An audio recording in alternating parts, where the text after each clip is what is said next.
सुन्नत और science channel के नाज़रीन, अस्सलामु अलैकुम व रहमतुल्लाहि व बरकातुहू।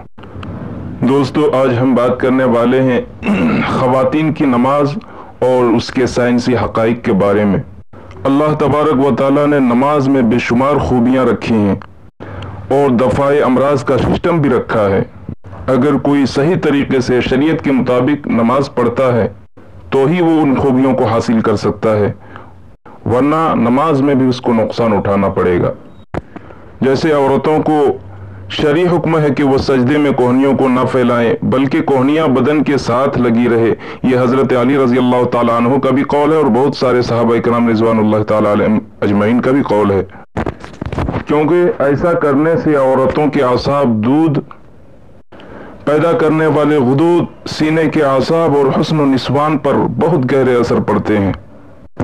क्योंकि जब एक औरत मर्द की तरह सजदा करती है और कोहनियां जमीन में बिछाने के बजाय वो मर्द की तरह खड़ा रखती है, ऊपर रखती हैं, तो इसका असर औरत के दूध पर भी पड़ता है और सीने के आसाब पर भी पड़ता है। सीने के आसाब कहते हैं, इसे पिछली वीडियो में मैंने बताया था कि दिमाग से निकलने वाली वो रगें, वो नसें जो पूरे बदन में फैले हुए हैं, उस पे इसका असर पड़ता है। और हुस्न निस्वान पर भी बहुत गहरे असर पड़ते हैं, भूलने का अमराज पैदा होता है।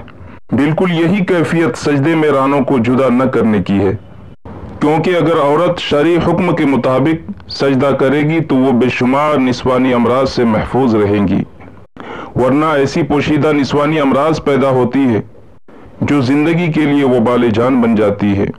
यानी औरत अगर मर्द की तरह सजदा ना करे बल्कि औरत की तरह जमीन से चिपक के सजदा करे तो वो बहुत सारे अमराज से महफूज रहते हैं, जैसे भूलने का मर्ज, इसे बहुत महफूज रहते हैं।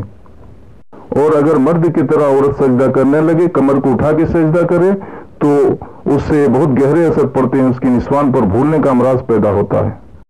अल्लाह तबारक व तआला हम सबको 100% शरीयत पे चलने की तौफीक अता फरमाए, आमीन।